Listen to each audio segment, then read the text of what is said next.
खुद ही समझने लग जाओगे कि हाँ ये सच है ये झूठ है, ये सच है ये झूठ है। 52 अक्षर जप जप के कुछ पल्ले नहीं पड़ेगा। 52 अक्षर जीभ आधारा, ये जीभ है ना, ये 52 अक्षर पैदा कर रही है। जीभ काट दी जाए, सारे 52 अक्षर खत्म। अगर किसी गुरु की जीभ काट दे कोई तो उसका धंधा मंदा हो जाएगा, वो नाम ही नहीं दे पाएगा किसी को, आ करेगा, क्या जपेगा चेला। अगर गुरु नाम दे पा रहा है तो जीभ की वजह से दे पा रहा है, 52 अक्षर बोल पा रहा है तो जीभ की वजह से बोल पा रहा है। आप जो मंत्रों में जाप कर पा रहे हो जीभ की वजह से कर पा रहे हो। जीभ ही नहीं होगी तो मंत्र कहां से जपोगे। इसीलिए साहिब ने जीभ पे टारगेट किया। 52 अक्षर जीभ आधारा, आदि अक्षर जीभ्या से न्यारा, वाही को सत सिमरण कहिए, सिमर सिमर नर उतरो पारा। जीभ पे टारगेट किया साहिब ने। शब्द शब्द बहुअंतरे, सार शब्द मत लीजे, कहें कबीर जहां सार शब्द नहीं, धृग जीवन सो जीजे। होठ कंठ लागे नहीं, जीबा यानी जीभ, जीबा नहीं उच्चार, और गुप्त वस्तु जो लखे, सो निज हंस हमार। वो गुप्त वस्तु क्या है, वो गुप्त वस्तु आत्मदेव है, वो अचल आत्मा है। गीता पढ़ो अध्याय 2 24वां श्लोक, हे अर्जुन ये आत्मा अचल है, ये चलती नहीं है, अचल है, स्थिर है। समझो इसको, इसी अचल को प्राप्त करना है। अचल सतगुरु के लक्षण कहूं, अचल विहंगम चाल। हम अमरापुर ले गए, ज्ञान शब्द सरघाल। अचल को जानो, अचल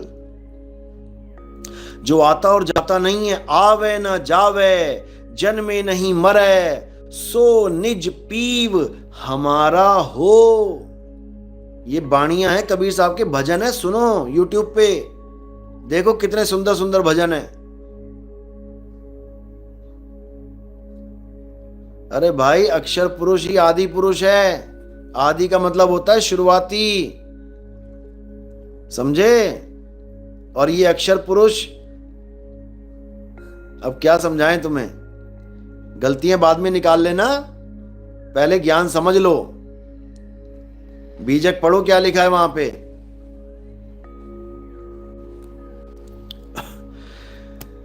ये वो अक्षर पुरुष नहीं है जो रामपाल जी ने बता दिया कि अध्याय 15 में 3 पुरुष हैं, शर पुरुष, अक्षर पुरुष, उत्तम पुरुष। ये वो अक्षर पुरुष नहीं है। 7 संख ब्रह्मांड का मालिक, ये अक्षर पुरुष सुरता को बोला गया है, सूरत को। इस सूरत से ही अक्षर पुरुष यानी सूरत से ही आगे शर पुरुष, ये काल पैदा होता है, मन पैदा होता है, और इसी मन के द्वारा आगे 3 गुण पैदा होते हैं। फिर एक संसार की रचना होती है और 5 तत्व से एक शरीर बन जाता है। उसको यही अक्षर पुरुष धारण करके भ्रमित हो जाता है। गीता में इसी का जिक्र है, यानी अक्षर पुरुष ने ही शर पुरुष को धारण कर लिया।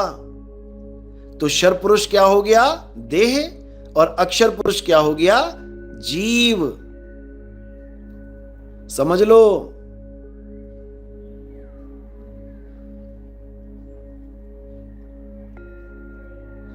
बावन अक्षर जो वेदों में नहीं है। अरे भाई 52 अक्षर को समझ तो लो क्या है। रामपाल जी कहते हैं 52 अक्षर संस्कृत के हैं। संस्कृत भाषा के ग्रंथों को 52 अक्षरी ग्रंथ कहते हैं। ऐसा नहीं है। मुंह से बोले जाने वाले जितने भी शब्द हैं वो 52 अक्षरी शब्द ही हैं, 52 अक्षरी, समझे। और जो सोहंग सोहंग कर रहे हो आप, ये सारे पुराणों में सोहंग पहले से लिखा हुआ है। संस्कृत के भाषा का पुराण है, उसमें सोहंग लिखा हुआ है। सोहंग शब्द हम जग में ले आए, ये कहां से आपने बोल दिया। आप विष्णु महापुराण पढ़ो, उसमें सोहंग का जिक्र है। आप देवी भागवत पढ़ो, उसमें सोहंग का जिक्र है। आप शिव महापुराण पढ़ो, उसमें सोहंग का जिक्र है। आप गरुड़ महापुराण पढ़ो, उसमें सोहंग का जिक्र है। भविष्य महापुराण पढ़ो, उसमें सोहंग का जिक्र है। क्या बात कर रहे हो आप?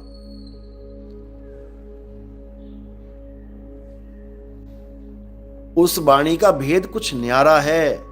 सोहंग शब्द हम जग में ले आए, सार शब्द हमने गुप्त छुपाए। उसका भेद है, वो समय आएगा बताएंगे आपको। जब आपको लगेगा कि हाँ ये ज्ञान सही है, तब समझाएंगे। अभी ABCD शुरू करो इसकी, 1 नंबर से सुनना शुरू करो। अगर कुछ चाहिए इस जीवन में, 84 में जाना है तो आपकी मर्जी है।